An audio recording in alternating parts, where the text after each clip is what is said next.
আপডেটে আপনাদের সাথে আছি আমি খোসনাত জাহান ইথিলা। দেশের দক্ষিণ পশ্চিমের সীমান্তবর্তী জেলা চুয়াডাঙ্গায় জেঁকে বসেছে শীত। জেলার ওপর দিয়ে বয়ে যেতে শুরু করেছে মৃদু শৈত্যপ্রবাহ। কনকনে ঠান্ডা, হিমেল বাতাস আর কুয়াশায় বিপর্যস্ত হয়ে পড়েছে এ অঞ্চলের স্বাভাবিক জনজীবন। সকালে চুয়াডাঙ্গায় 9.7 ডিগ্রি সেলসিয়াস তাপমাত্রা রেকর্ড করা হয়েছে।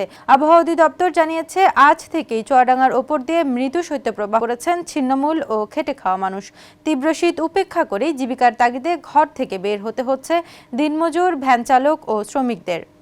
নাইজেরিয়ার উত্তর পশ্চিমাঞ্চলে ইসলামিক স্টেট জঙ্গি গোষ্ঠীর বিরুদ্ধে শক্তিশালী ও প্রাণঘাতী হামলা চালিয়েছে যুক্তরাষ্ট্র, এমনটাই দাবি করেছেন মার্কিন প্রেসিডেন্ট ডোনাল্ড ট্রাম্প।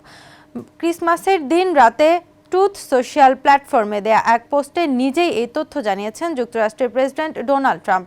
ট্রাম্পের দাবি, ওই অঞ্চলে আইএস যোদ্ধারা হামলা চালিয়ে নিরপরাধ খ্রিস্টানদের নির্মমভাবে হত্যা করেছে। তিনি বলেন, খ্রিস্টানদের হত্যাকাণ্ড বন্ধ না হলে কঠোর জবাব দেয়া হবে। আগেই এমন সতর্কবার্তা দেয়া হয়েছিল। রাতে সেই সতর্কবার্তার বাস্তব রূপ দেখা গেছে।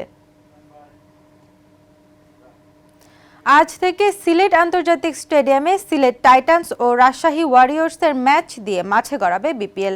একই দিনে দ্বিতীয় ম্যাচে মাঠে নামবে নোয়াখালী এক্সপ্রেস ও চট্টগ্রাম রয়্যালস। দেশের 3 ভেন্যুতে হবে 6 দলের টুর্নামেন্ট। সিলেটের সঙ্গে ভেন্যু হিসেবে থাকছে চট্টগ্রাম ও ঢাকা। সিলেটে বিপিএল শুরু হওয়ায় সেটা চট্টগ্রাম ঘুরে শেষ পর্বে ঢাকায় ফিরবে। 34 ম্যাচের বিপিএল এর 12টি আয়োজনের সুযোগ পেয়েছে সিলেট। সমান 12টি ম্যাচ হবে চট্টগ্রামের ভেন্যুতেও। এলিমিনেটর, কোয়ালিফায়ার ও ফাইনাল সহ মোট 10টি ম্যাচ হবে মিরপুর শেরে বাংলা জাতীয় ক্রিকেট স্টেডিয়ামে।